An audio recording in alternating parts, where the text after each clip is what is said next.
Prabhu Nitya Shri Advait Gadadhar Sivasati Gaur Bhakta Vrinda Jai Shri Krishna Chaitanya Prabhu Nityananda Shri Advait Gadadhar Sivasati Gaur Bhakta Vrinda He Krishna Karuna Sindhu Deenabandhu Jagatpate Gopesha Gopika Kanta Radha Kanta Namostute Tapt Kanchan Gorangi Radhe Vrindaneshwari Vrishabhanum Sute Devi Pranamami Hari Priye Narayanam Namaskritya Naram Che Narottamam Devim Saraswatim Vyasam Tato Jayamudire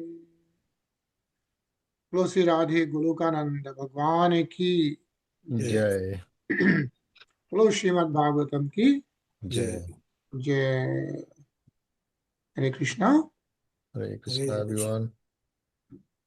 Krishna Hare Krishna. Nisha कैसे हो? ठीक हूँ. हरे Krishna. Hare Krishna. और तरुण Hare Krishna. Hare Krishna, everyone. Hare Krishna. Nice. So, we resumed yesterday and we started reading. We finished 25th Adhyay kal, and now we are on 26th of 10th Canto. Right? As we discussed yesterday, there are 12 books, 12 cantos. We are on 10th Canto, 26th Adhyay, and I was looking yesterday, we actually completed 596 satsang sessions of us. So 596. So I think next week or next to next week, we would be done with 600 of those. So slowly, we are getting there. And of course, I think we are 2/3 done or somewhere nearby. So we still have a long way to go. But I think it's really so beautiful and blissful, continue to read the Srimad Bhagavatam, which is the most purest Puran. Srimad Bhagavatam is the Katha about Bhagwan, right? Like Bhagavad Gita is spoken by Lord Sri Krishna himself. And this is the Katha of Lord Sri Krishna and his various avatars, right? So it's really nice to read this. Yeah. Hare Krishna, Shiva Prabhu. Hare Krishna, Prabhuji. Hare Krishna, everyone. Yeah. So yesterday we read how Lord Sri Krishna picked up the Govardhan Parvat on his one hand, right? One finger actually. Left hand, he picked up the entire Govardhan Parvat. And then after that, what we are reading is then all the Gwalbals and all the Vrindavan Vasis, Brijvasis, they started thinking like, Krishna is so attractive to us, but then he plays with us like a child. By the same time, he has killed all these demons, including Putna and all that, so many of those demons, and also even Kaliya Nag, he moved away from Yamuna river. And now he has picked up the Giriraj Parvat on his one hand, and he kept it for 7 days. 7 days without moving, he kept the Giriraj Parvat on his one hand. And he's only, how many years old? 7 years old. 7 years. 7 years, right? So 7-year-old picking up the Giriraj Parvat on one hand is something, right? That's really Bhagwan, right? So all those, and then when he was small, Yashoda Maya tied him to those 2 trees. And those 2 trees are, as we talked yesterday, right? Nal Kuber and Manigriv, जिनको नारद मुनि ने श्राप दिया था, right? And so he basically again sent them back to their original place, and he freed them from being the tree because of some reason they had got the shrap, right? So he did so many activities just within like 7 years. So all these Gwalbals went to to Nand Baba, right? And asking Nand Baba, like, what is the story here? Like, Krishna, who is Lord Sri Krishna? Because they say that he just sits with us, eats with us, but then who is he? Because he's also doing all these things. And that's when Nand Maharaj is replying to all the Gwalbals. And then he mentioned that, which Muni, do you remember the name of the Rishi who came during Lord Sri Krishna's birth ceremony? It was a secret birth ceremony. Gargacharya. Yeah. Gargacharya. Third Muni, right? And then Nand Baba is telling the story of what Garg Muni told Nand Baba. Right? What Garg Muni told Nand Baba, that Lord Sri Krishna is none other than Narayan. And that's what he has been described, and that's what we are reading in Shlok 22. So let's restart from Shlok 22. Anilji? तस्मान्नंद कुमारोऽयं Narayan समगुणैः Shriya कीर्त्यानुभावेन तत्कर्मसु न विस्मयः. Therefore, O Nand Maharaj, this child of yours is as good as Narayan. In his transcendental qualities, opulence, name, fame, and influence, he is exactly like Narayan. Thus, you should not be astonished by his activities. Hare Krishna. Hare Krishna. Yeah, so this is what Garg Muni is telling Nand Maharaj, that your child, which is Lord Shri Krishna, right, is Narayan Samo Gune, right? He is pretty much Narayan, right? Your Kumar Balak is pretty much Narayan.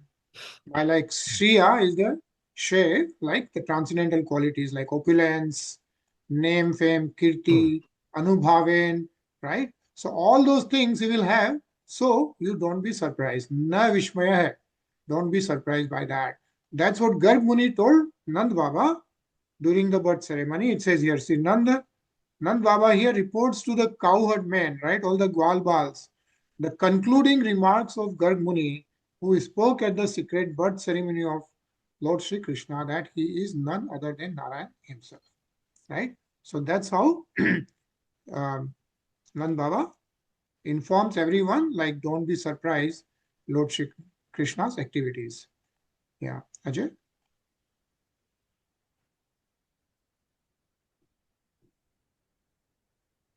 Ajay?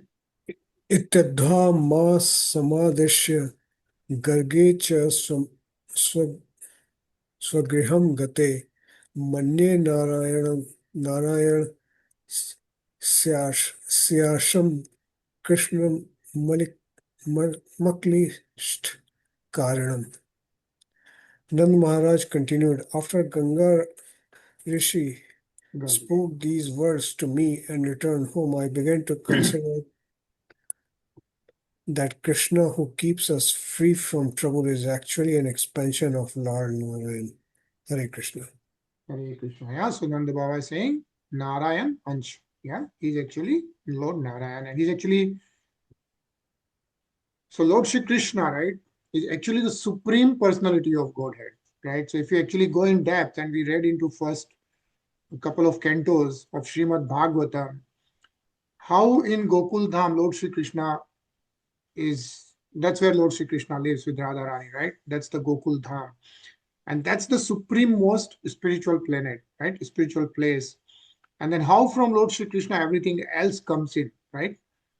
And I know, like most of us, we see that Lord Vishnu's avatars, and then first Lord Ram comes, and then Lord Shri Krishna and all that. So then we start thinking, how come Lord Krishna was before him, right? So, but then we can read into more depth, and that's how we know that Lord Sri Krishna himself is the supreme personality of Godhead. And then from Lord Krishna comes Lord Vishnu, right? Lord Vishnu, again, we read about, if you remember, we read about Karnodaksha Vishnu, Kshirodaksha Vishnu, right? So 3 layers of Vishnuji comes from Lord Sri Krishna. So Vishnuji is also not one. I mean, is also there in the hierarchical order. Vishnuji comes.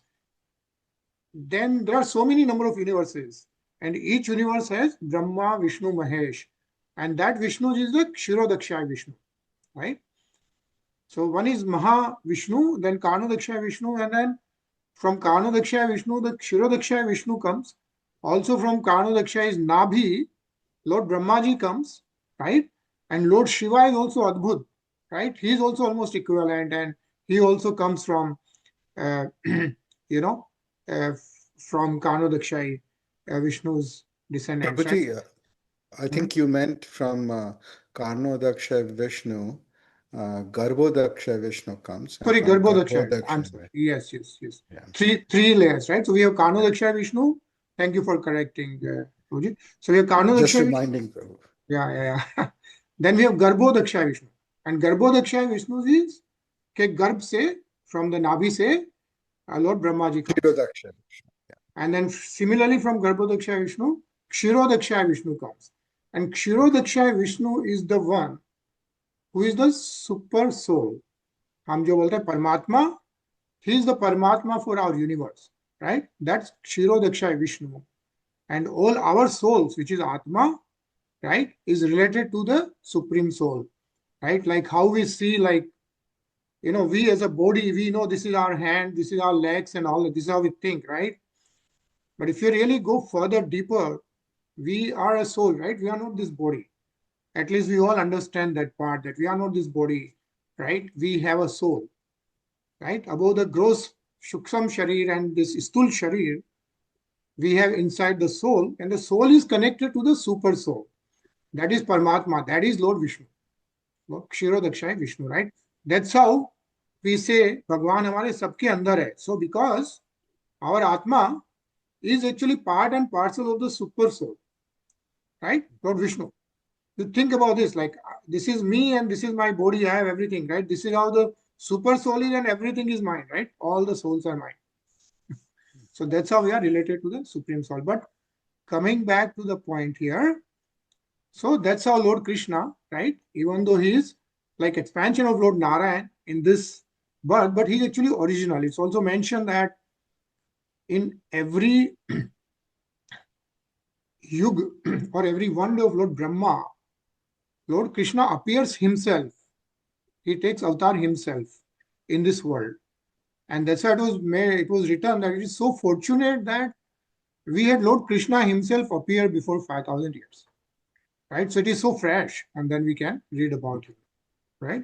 So that's what Nand Baba is telling everyone, that Garg Rishi, who is the realized Rishi, told Nand Baba that Lord Krishna is none other than Narayan himself. Yeah. Tarun? इति नन्दवाच श्रुत्वा गगर्गीतं व्रजोकंसः मुदिता नन्दमानुर्च कृष्ण च गतविस्मयः.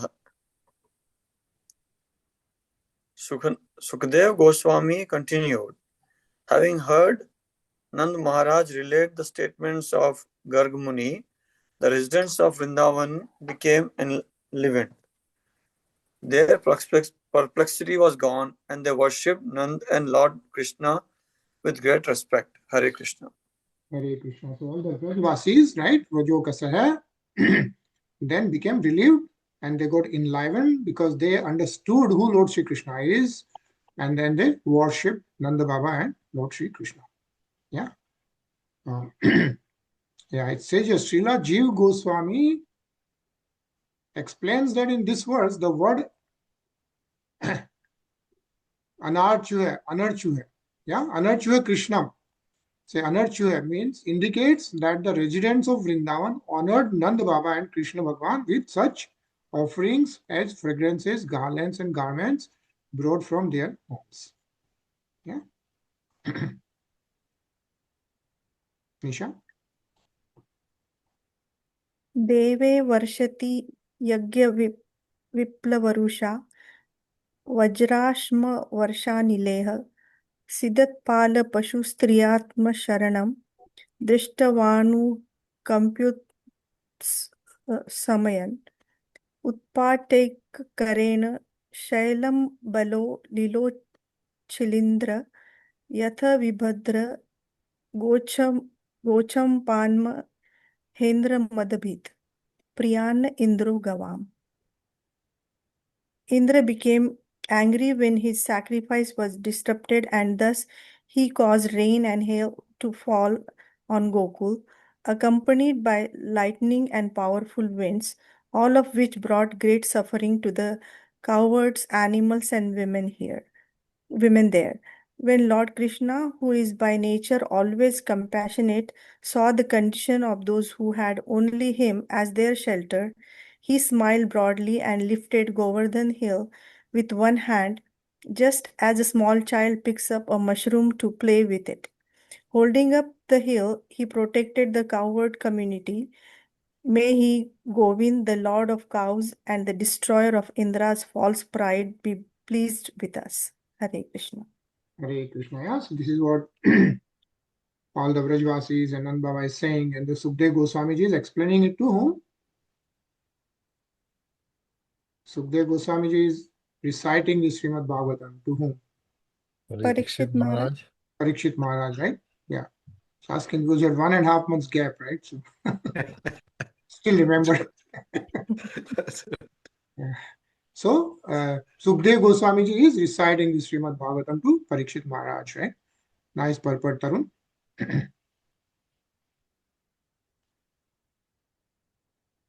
Shiva Prabhu. So, The word Indra means Lord or King. Thus, in this verse, Krishna is pointedly called Indrogavam, the Lord of the cows. In fact, he is the real Indra, the real ruler of everyone, and the demigods are merely his servants, representing his supreme will. It is apparent from this and the previous verses in this chapter that Lord Krishna's lifting of Govardhan hill made quite an impression on the simple cowherd men of Vrindavana, and they repeatedly remembered this feat. Certainly, anyone who soberly and objectively considers the activities of young Krishna will surrender to him and become his eternal devotee in loving devotional service. That is the rational conclusion one should come to after reading this chapter. Hare Krishna. Hare Krishna. Yeah, so very importantly, what is mentioned here is certainly anyone who soberly and objectively considers the activities of young Krishna, right? Krishna Bhagwan, like 7 years old, and before that, all these activities will surrender to him. Surrender is the devotional service which we talked about. And what are those 9 different ways of devotional service? Shravanam, Kirtanam, Sakhyam, Smaranam, Vishnu Smaranam, Smaranam, Vishnu Shravanam, Archanam, Archanam, Vandanam, Padasevanam. Padsevanam. Yeah, Shavanam, Kirtanam, Vishnu Smaranam, Padasevanam, Archanam, Dasham, Sakyam, Atmanivedanam. Right? So like there's 9 different ways, and the most important is Shavanam and Kirtanam. Because that's what we can do all the time. And that's what we are doing right now, like reading Srimad Bhagavatam, we are listening and Kirtan, right? We are also reciting, right? And that's how we can surrender to Lord Shri Krishna. And if we read more and more about him, then we know that he is the most eternal, the supreme personality of Godhead, right? And so and that's what is mentioned here, that anyone who objectively considers the activities and listens to this will surrender and become his eternal devotee in loving devotional service. Yeah. And thus ends the purport of the humble servants of His Divine Grace A.C. Bhaktivedanta Swami Prabhupada to the 10th canto, 26th chapter of the Srimad Bhagavatam entitled Wonderful Krishna. Bolo Srimad Bhagavatam ki Jai. Yeah. So we'll continue reading chapter 27, where then Lord Indra comes down and Mother Surbhi also comes down along with Lord Indra, and they offer prayers to Lord Shri Krishna. So very beautiful prayers of how Lord Indra does the prayers to Lord Shri Krishna. Sri Shukvacha Govardhane dhite sele asarat rakshite vrije golok ada vrajat krishnam surabhiha shakra evcha. Sukdev Goswami said, after Krishna had lifted Govardhan hill and thus protected the inhabitants of Vrij from the terrible rainfall, Surabhi, the mother of the cows, came from her planet to see Krishna. She was accompanied by Lord Indra. Shiva Prabhu? Word Golokat here indicates the material planet called Goloka, which is filled with the exceptional cows. Surabhi went joyfully to see Lord Krishna, but Indra went fearfully. As indicated by this verse, Lord Krishna had to adopt extraordinarily extraordinary measures to protect his Vrindavan associates from Indra's obnoxious and offensive attack. Certainly, Indra was ashamed and also nervous about his future. Having acted improperly, he had fearfully gone to seek the shelter of Lord Brahma, who then ordered him to take along Surabhi from the material Goloka planet and go to see Krishna. Hare Krishna. Hare Krishna. Anilji? विविक्ति उपसंगम्य व्रीडितः कृतहेलनः परस्पर्श पादयोरेनं किरीटेनार्क वर्चसा. Indra was very ashamed of having offended the Lord. Approaching him in a solitary place, Indra fell down and lay his helmet, whose effulgence was as brilliant as the sun, upon the Lord's lotus feet. Hare Krishna. Hare Krishna. Yeah. So, apna Mukut, Lord Indra, met in a solitary place, and it says, Jayanam, Kirit is the Mukut, yeah, Ark is the Mukut, right? Like golden like Mukut. And so Indra fell down, right? Padyo arena, and lay his helmet, which is the Mukut, whose effulgence was as brilliant as the sun, upon the Lord's lotus feet. Padyo arena. Yeah. So, yes, Ajay.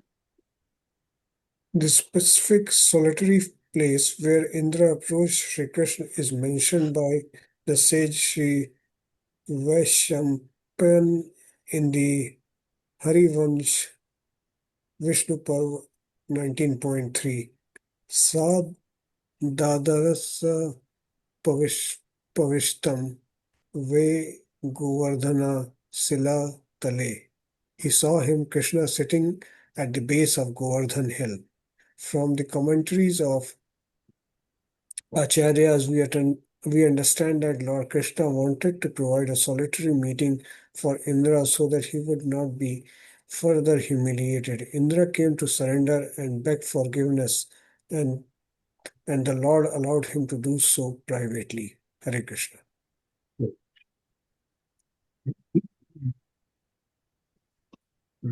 Varun?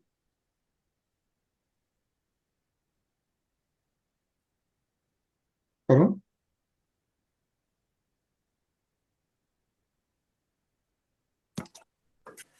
Sorry. Drishtra Shrutan Tano Bhavosya Krishnasya Mita Tejasya Nashta Trilokesha Mada Idam Aha Kristanjaliha. Indra had now heard of and seen the transcendental power of omnipotent Krishna, and his false pride in being the Lord of the three worlds was thus defeated. Holding his hands together in supplication, he addressed the Lord as follows. Hare Krishna. Hare Krishna. So what is mentioned here is Nasta Triloke Ashwada. Like Lord Indra thought like he is the head of everyone, right? Trilok, and that was defeated. And then now he's praying to Lord Shri Krishna. Nisha? Vishuddha Sattvam Tava Dhama Shantatapomaya Dvastarajastamaskam Maya Mayoyam Guna Sampravahona Vidyate Te Grahanu Bandha. King Indra said, your transcendental form, a manifestation of pure goodness, is undisturbed by change, shining with knowledge and devoid of passion and ignorance. In you does not exist the mighty flow of the modes of material nature, which is based on illusion and ignorance. Hare Krishna. Hare Krishna. Yeah. So King Indra is saying this to whom? Lord Krishna. Lord Krishna, right? And so the King Indra is saying to Lord Sri Krishna that your transcendental form, right, is a manifestation of pure goodness. Vishuddha Sattvam.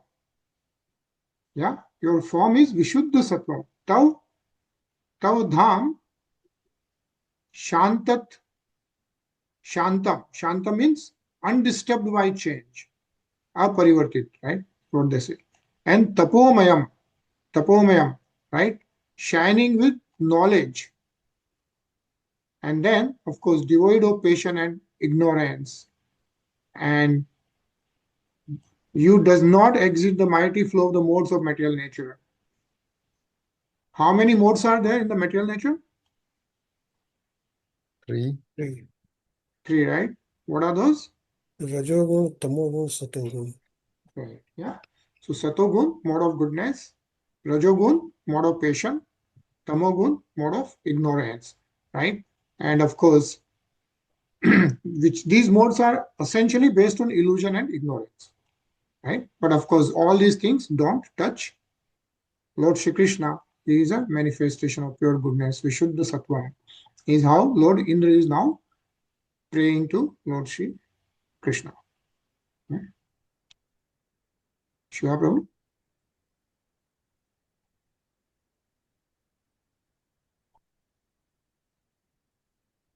Mute. Yeah, sorry.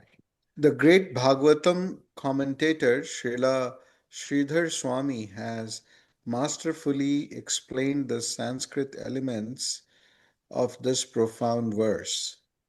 The Sanskrit word Dhamma has several meanings: a dwelling place, house, abode, and so on. B. A favorite thing or person, delight or pleasure. C. Form or appearance. D. Power, strength, majesty, glory, splendor, or light. Concerning the first set of meanings, the Vedanta Sutra states that the Absolute Truth is the source and resting place of all existence. And in the first verse of the Bhagavatam, that Absolute Truth is said to be Krishna. Although Lord Krishna exists in his own dham or abode called Krishna Loka, he himself is the abode of all existence, as Arjuna confirms in the Bhagavad Gita, where he addresses Krishna as Param Dham, the supreme abode. The very name Krishna indicates the all attractive person, and thus Lotus Krishna, the source of all beauty and pleasure, is certainly the favorite thing or person, delight and pleasure. Ultimately, these terms can refer only to Krishna. Hare Krishna. Hare Krishna. Nisha?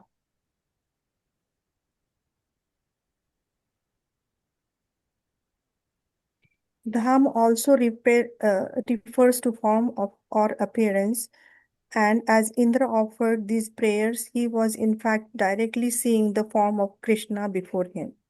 As clearly explained in the Vedic literature, Lord Krishna's power, strength, majesty, splendor, and effulgence are all contained within his transcendental body and thus attest to the infinite glories of the Lord.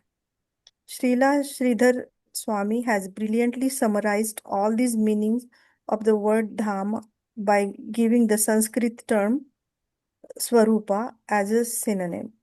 The word Swarup means one's own form or shape, and also one's own condition, character, or nature. Since Lord Krishna, being pure spirit, is non different from his body, there is absolutely no difference between the Lord and his visible form. By contrast, in this material world, conditioned souls are all distinctly different from our bodies, whether those bodies be male, female, black, white, or whatever. All of us are eternal souls, different from our temporary, uh, flimsy bodies. When the word Swarup is applied to us, it specially indicates our spiritual form. Because of our own form is in fact of our own condition, character, or nature eternally. Thus, the liberated condition in which one's outward form is one's deepest spiritual nature is called Swarup. Primarily, however, this term refers to the Supreme Personality of Godhead, Sri Krishna. This is all indicated in this verse by the words Tava Dhama as explained by Sridhar Swami. Hare Krishna. Hare Krishna. Yeah, what is mentioned here is Lord Sri Krishna is absolute. Absolute means there is no difference in his body or soul or anything. Right? He's eternal spirit and he is one, absolute. But for us, we are the materialistic, right? So we are materialistic bodies, conditioned souls, and materialistic bodies. So there's a difference, right? So there's a difference in our body and the soul, right? But there's no difference in Lord Sri Krishna's soul and the body. That's why he's one, absolute. Yeah. Anilji?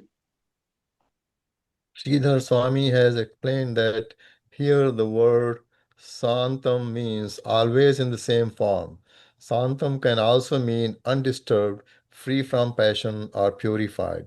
According to Vedic philosophy, all change in this world is caused by the influence of passion and ignorance. The passionate mode is creative, and the ignorant mode is destructive, whereas the mode of goodness, sattva, is serene and sustaining. In many ways, the verse emphasizes that Lord Krishna is free from the modes of nature. The words Vishuddha Sattvam, Santam, Dvasta Prajas, Tamsam, Tamaskam, and Guna Sampravaho Na Vidyate Te all indicate this. Unlike Krishna, we change from one body to another because of our involvement with the modes of nature. The various transformations of material forms are impelled by the modes of nature, which are themselves set in motion by the influence of time. Therefore, one who is free from the material modes of nature is changeless and eternally satisfied in blissful spiritual existence. Thus, the word Santam indicates that the Lord is undisturbed by change since he is free from the material modes of nature. Hare Krishna. Hare Krishna. Okay?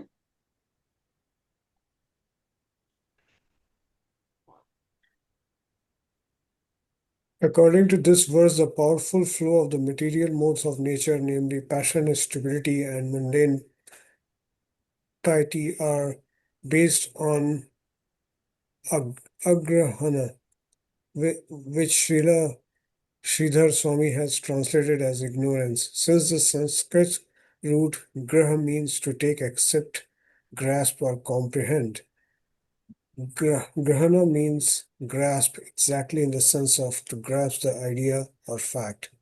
Therefore, agrahan here means one's failure to understand one's spiritual position, and this failure causes one to fall into the violent current of material existence. An additional meaning of the word agrahana is derived from its divided into the compound agrahana. Agra means the first, top, or the best, and hana means killing. The best part of our existence is the pure soul, which is eternal, in contradistinction to the temporary material body and mind. Thus, one who chooses material existence over Krishna consciousness is in fact killing the best part of himself, the soul, which in its pure state can enjoy Krishna consciousness unlimitedly. Hare Krishna. Hare Krishna. Yeah. So what is mentioned here is the best part of our existence is the pure soul. Right? That we have this pure soul which is eternal, which cannot be destroyed, and which is Sat Chit Anand, right? Which is eternal, says here. At the same time, the soul is conditioned, right? So temporarily we have this material body. And we think we have this material body, right? Whereas the material body is made up of those 5 elements. What are those 5 elements? Agni, Vayu, Jal, Akash, Prithvi. Prithvi, right? Those are the 5 elements.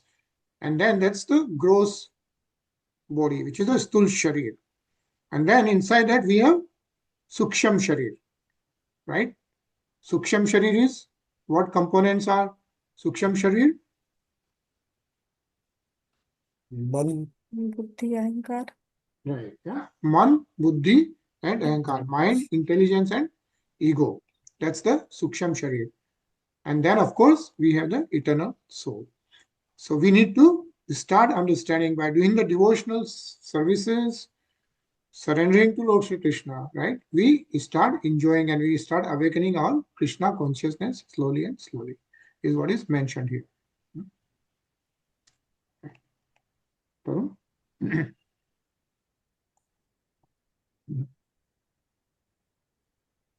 Srila Sridhar Swami has translated tapomayam as full of knowledge. The word tapas generally indicates austerity. It's derived from the Sanskrit verb tap, whose meaning can be summarized as indicating the various functions of the sun. Tap means to burn, to shine, to heat, and so on. The Supreme Lord is eternally perfect, and therefore here tapomayam does not indicate that his transcendental body is meant for austerities.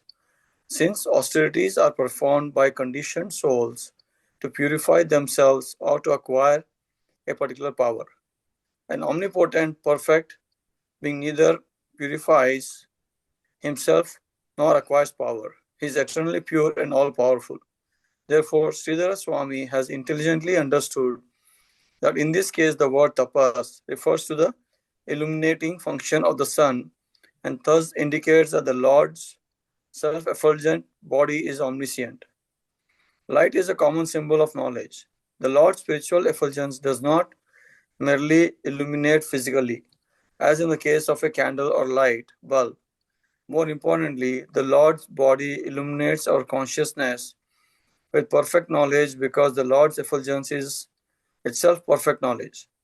We offer our respectful obeisances at the lotus feet of Srila Sridhara Swami and thank him for his enlightening comments on this verse. Hare Krishna. Hare Krishna. So what we are reading right now is how Lord Indra is praying and glorifying Lord Shri Krishna. Yeah.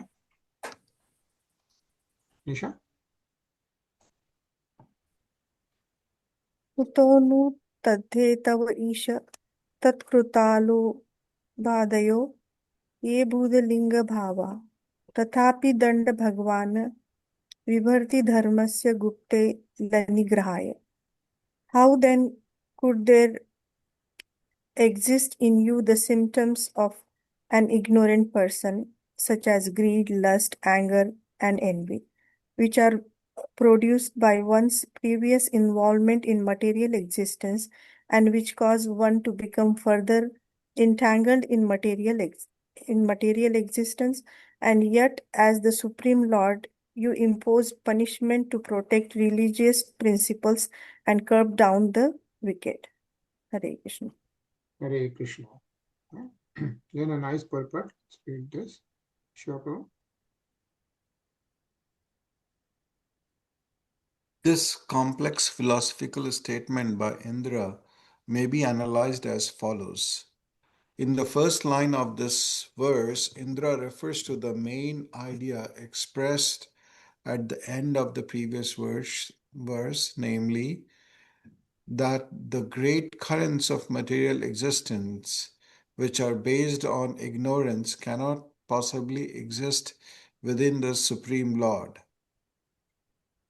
The words tad detvaha and tat kritaha indicate that something causes the modes of nature to manifest and that they in turn become the cause of that which caused them.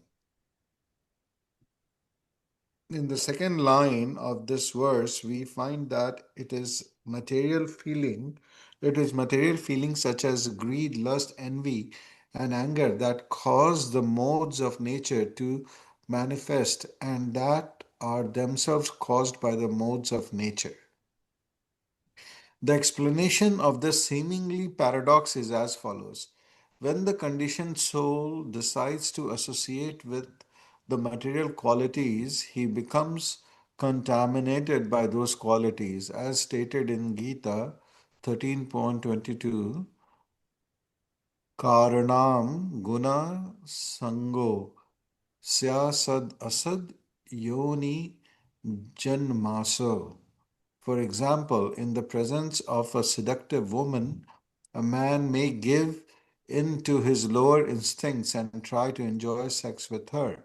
By his deciding to associate with the lower qualities of nature, those qualities manifest in him very powerfully. He is overwhelmed with lust and driven to try again and again to satisfy his burning desire. Because his mind has been influenced by lust, all that he does, thinks, and speaks will be influenced by his strong attachment to sex.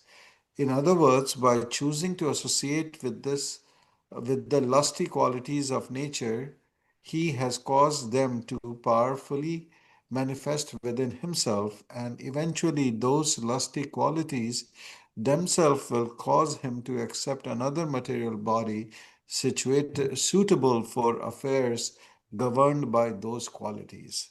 Hare Krishna. Hare Krishna. Anilji? The lower qualities such as lust, greed, anger, and envy are abud, ling, bhava, symptoms of ignorance, indeed, as indicated by Srila Sridhar Swami in his commentary. The main manifestation of the modes of nature is synonymous with the manifestation of a particular material body. It is clearly explained throughout the Vedic literature that the conditioned soul receives a particular body, gives it up, and then accepts another simply because of his involvement with the modes of nature. Karanam guna sanga sya. Thus, to say that one is participating in the modes of nature is to say that one is accepting particular types of bodies suitable for the particular material qualities one is involved with. An ignorant bystander might have simplistically interpreted Krishna's pastime of lifting Govardhan hill as follows. The residents of Vrindavan were obliged by Vedic principles to make certain offerings to the god of heaven, Indra. Child Krishna, ignoring the position of Indra, ensured usurped these offerings and took them for his own pleasure. When Indra tried to punish Krishna and his associates, the Lord frustrated Indra's attempt, humiliated him, and exhausted his pride and resources. Hare Krishna. Ajay?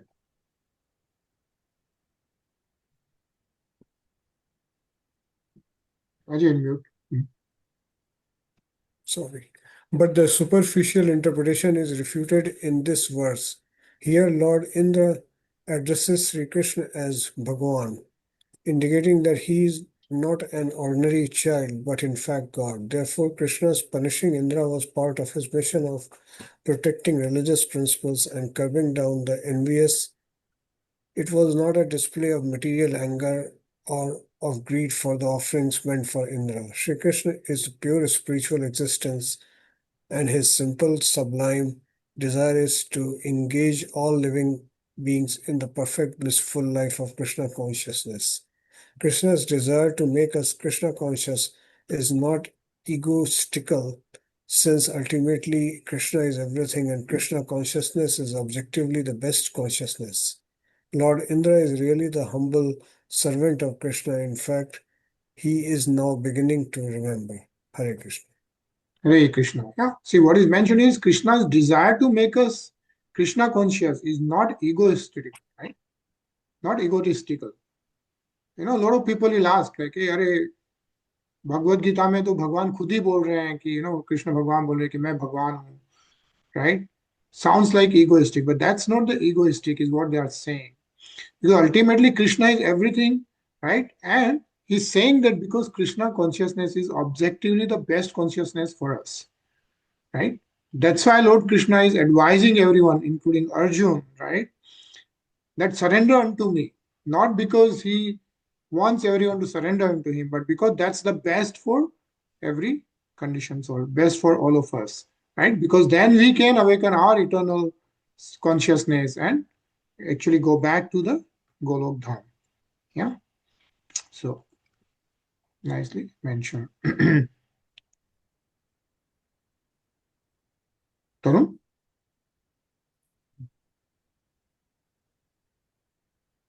Pita Gurustvam Jagatam Adhisyo Duratyaya Kala Upatta Dandaha Hitaya Checha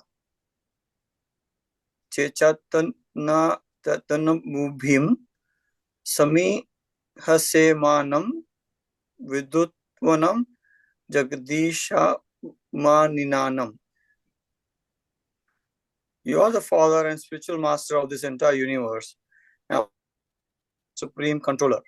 You are insurmountable time, imposing punishment upon the sinful for their own benefit. Indeed, in your various incarnations, selected by your own free will, you act decisively to remove the false pride of those who presume themselves masters of this world. Hare Krishna. Hare Krishna. And who is saying this?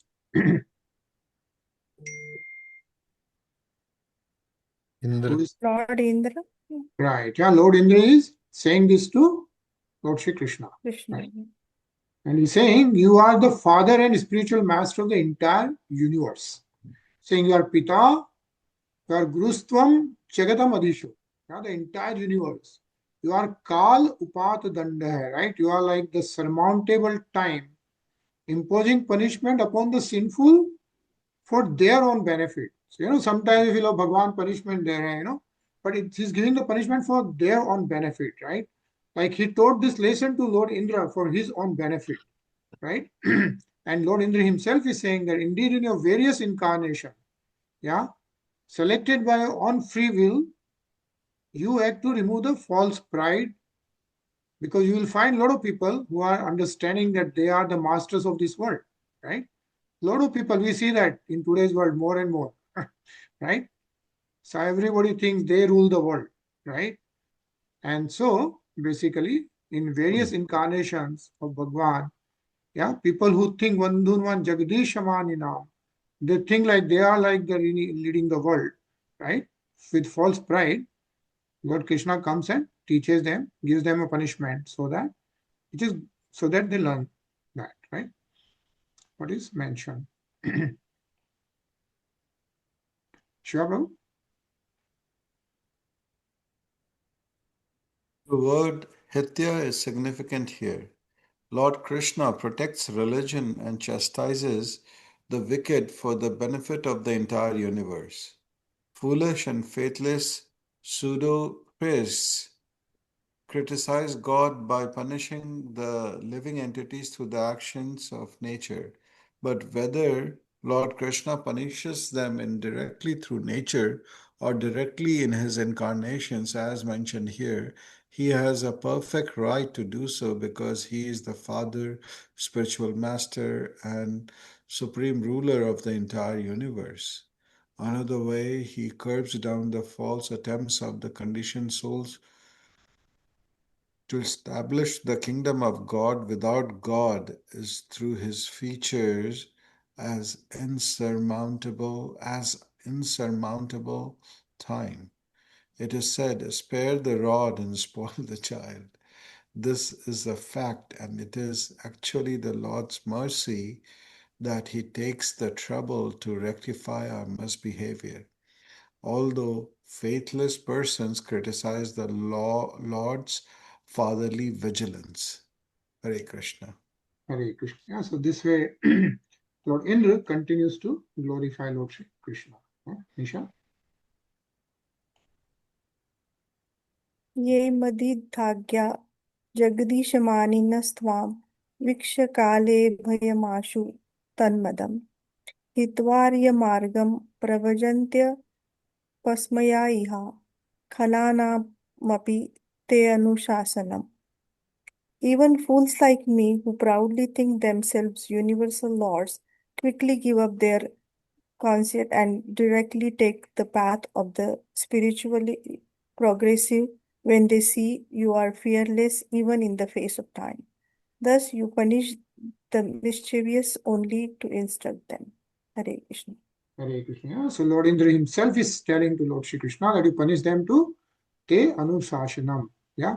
People, he thinks Jagdish Manina, who proudly thinks themselves universal lords, including Lord Indra.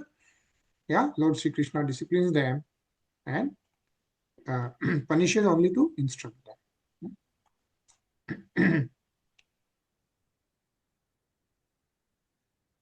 Satvam mameshwarya mad aluptasya kritagasasteya vidhusya prabhavam Shantum prabhuvatha harshi muda cheta somevam punar bhunanti rishamya sati. Engrossed in pride over my ruling power, ignorant of your majesty, I offended you. O Lord, may you forgive me. My intelligence was bewildered, but let my consciousness never again be so impure. Yeah. So this is how Lord Indra is requesting, right, and apologizing and glorifying also at the same time to Lord Shri Krishna. Yeah. Anilji?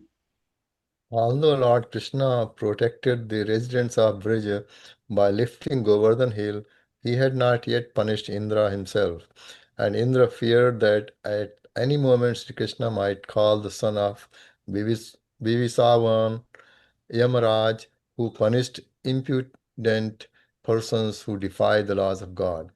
Indra was quite fearful and thus begged the Lord's forgiveness on the plea that he could be purified only by Krishna's mercy, that he was too stubborn to learn a good lesson through mere punishment. In fact, despite Indra's humility in this case, his heart was not completely purified. Later on in this canto, we find that when Lord Krishna once took a Parijat flower from the Indra's kingdom, poor Indra again reached violently against the Supreme Personality of Godhead. Thus, we should aspire to go back to our eternal home in the kingdom of Krishna and should not become entangled in the imperfect life of the material goods, material gods. Hare Krishna. Hare Krishna. Ajay?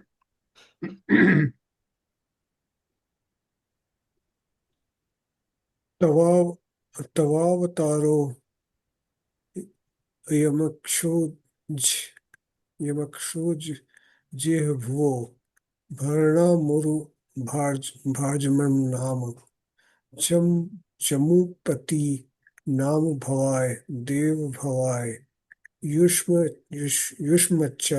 charana nam.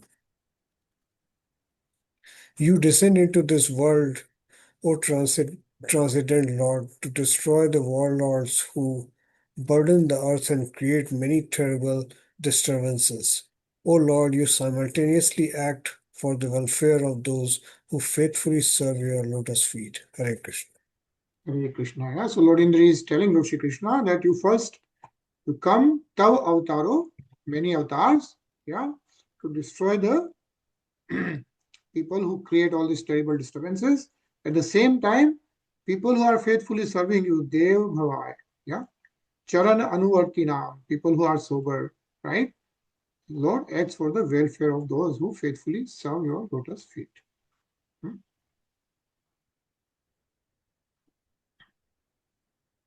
Tarun?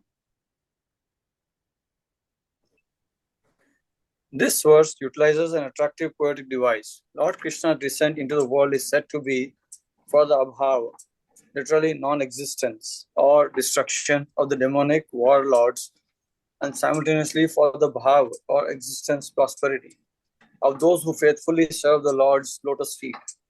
True existence, indicated here by the word bhav, is Satchitananda, eternal and full of bliss and knowledge. To an uninformed observer, it may appear that Sri Krishna is simply rewarding his followers and punishing his enemies the way any ordinary person might do. This specific doubt about the Lord is raised extensively in the 6th canto in connection with Krishna's taking the side of the faithful demigods against the faithless demons in a particular cosmic war. In that canto, the Vaishnava authorities clearly explain that in fact Lord Krishna is the Father and Lord of all living beings, and that all his activities are therefore meant for the benefit of all existence. Lord Krishna does not really cause the non-existence of anyone. Rather, he curbs the foolish, destructive, material ways of those who defy the laws of God.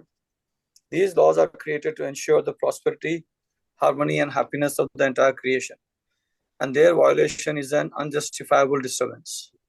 Certainly, Indra hoped that Lord Krishna would count him among the devotees and not the demons.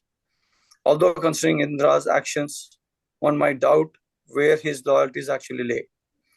Indra was aware of this possible doubt, and thus, as we find in the next verse, he tried his best to surrender to the Supreme Lord. Hare Krishna. Hare Krishna. Yeah, the one important thing mentioned here is, some people think Lord Sri Krishna, he punishes his enemies and he's with like people who support him, he's with them, but that's not what Lord Sri Krishna is. That's a normal behavior of a human being, right? But Lord Sri Krishna himself says, one of the verse in 9th chapter, right? Lord Sri Krishna says, Samohitam sarvabhuteshu. Like I am equal for all sarvabhuteshu, all the jivas, all bhuteshu. Na dveshati, na priya. Like I am not jealous or nahi mujhe koi priya hai. But in the second sentence, he says that, but people who surrender to me, who are devoted to me, I have a special love for them. Right? So the Lord Sri Krishna himself says, and what is mentioned here is uh, everybody is actually equal to Lord, irrespective of whether he's giving punishment or not. Right?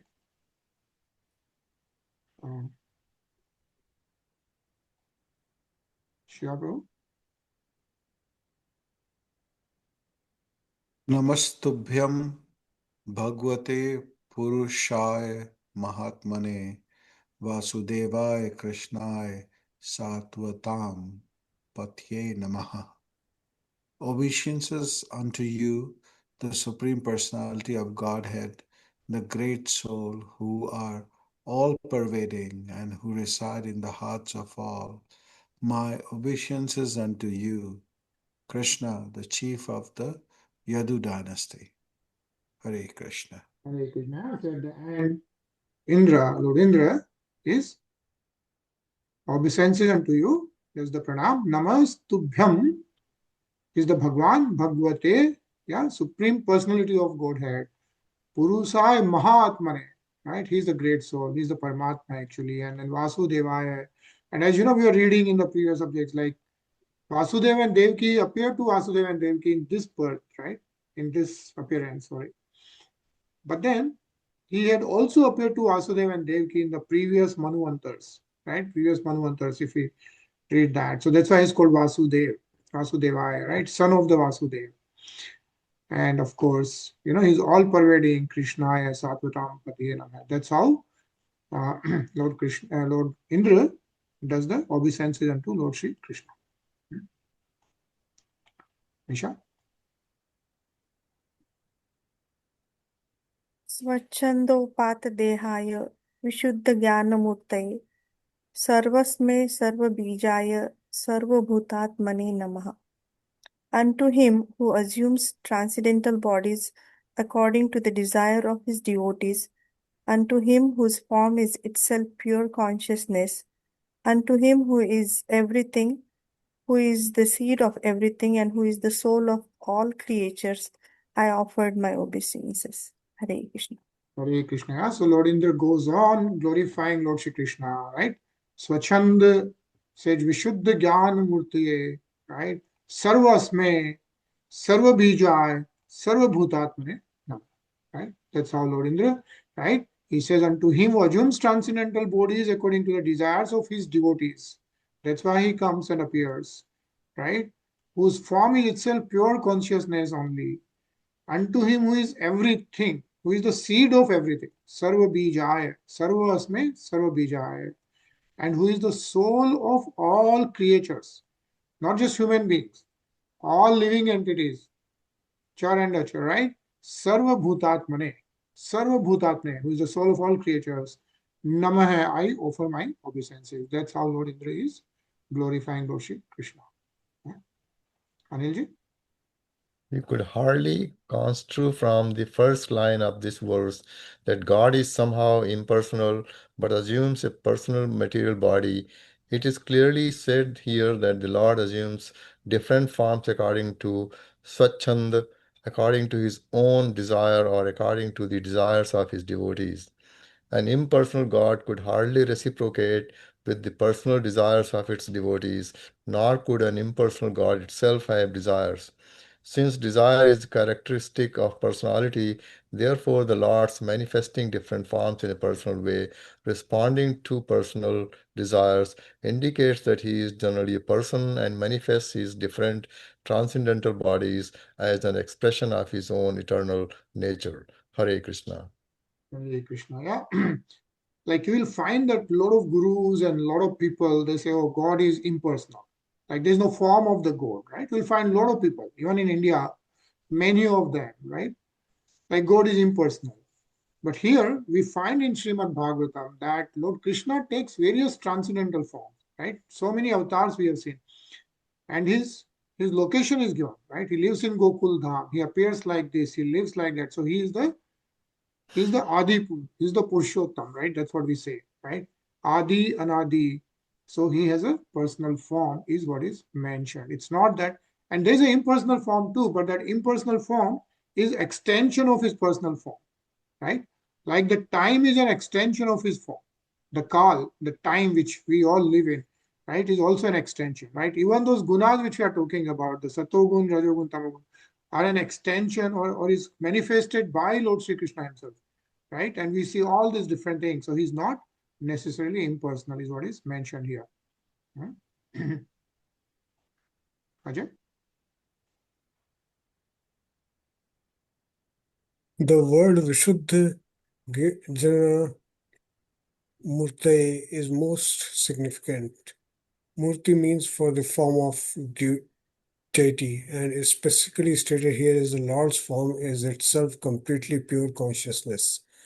Consciousness is the primary spiritual element distinct from any of the material elements and even distinct from the subtle or psychological material elements, mundane mind, intelligence, and false ego, which are simply a psychic covering over pure consciousness. Since the Lord's form is made of pure consciousness, it can hardly be understood as a material body like the mortal bags of the flesh and bones we carry around in this world.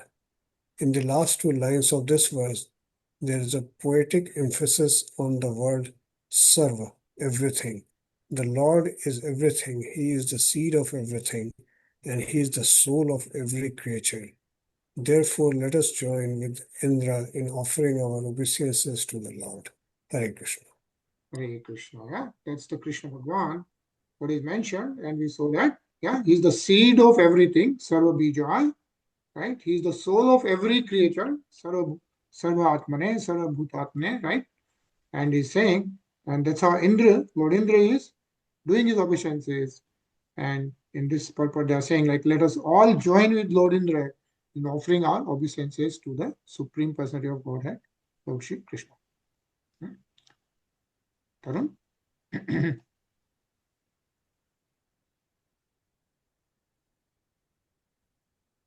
Mayedam Bhagwanam Goshta Nasayasara Vayubhihi Cheshtitam Vihate Yagne Manina Tivra Manyuna. My dear Lord, when my sacrifice was disrupted, I became fiercely angry because of false pride. Thus, I tried to destroy your coward community with severe rain and wind. Hare Krishna. Hare Krishna. Shiva Prabhu?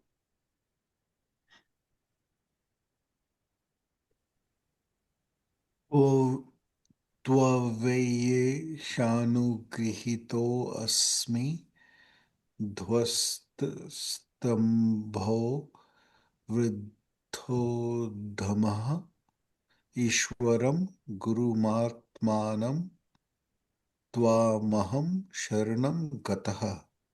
O Lord, you have shown mercy to me by shattering my false pride and defeating my attempt to punish Vrindavan.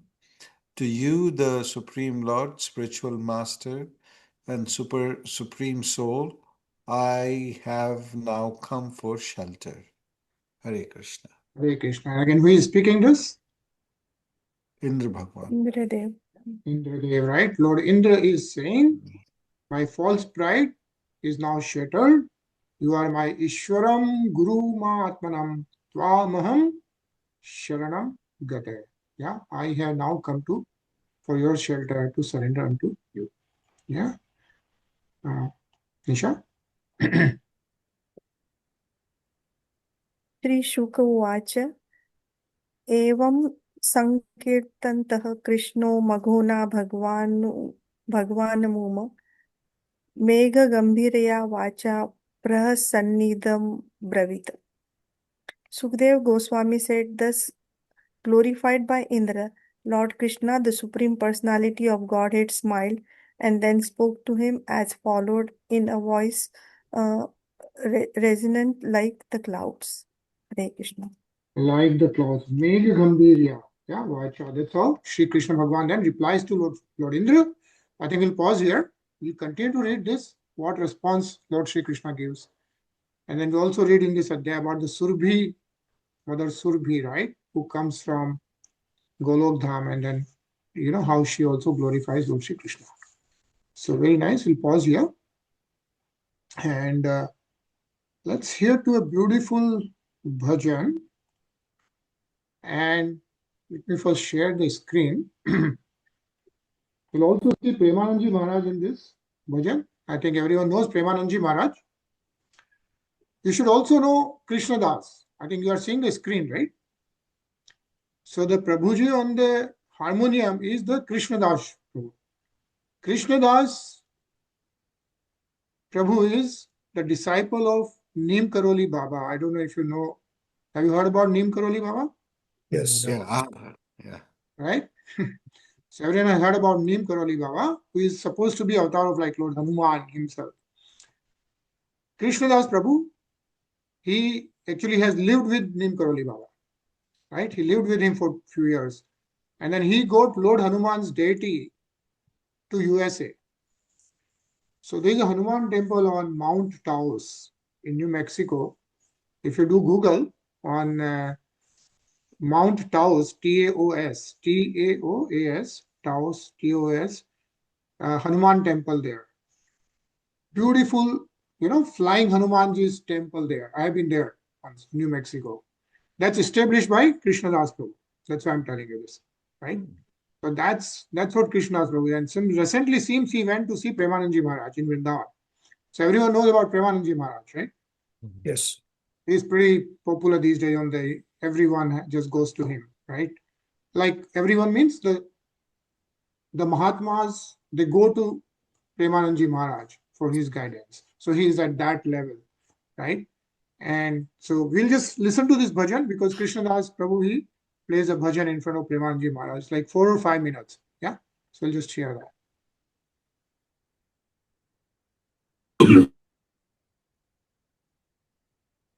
So you see that it's nice to see Krishna Das Prabhu going to visit Premanandji Maharaj. And as you know, Premanandji Maharaj himself, right? He believes in the name of, believes in the sense that he always recommends reciting name of Radhe Radhe, right? And he himself japes name of Radha, Radha, Radha. And I think most of you probably know his story. But just cutting short is like, it's almost 17 years back when he lost both his kidneys. Yeah. And the doctor said like he's just living for 1 year or something. And then 17 years, the jap of Radha, Radha, Radha, is still enlightening the whole world. Right. So very nice.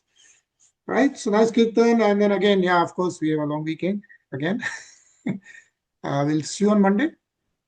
Hare Krishna. Yeah, Hare Krishna, everyone. Yeah, it's a long weekend, but we'll I think continue to meet, right? Okay. Yeah. Hare Krishna.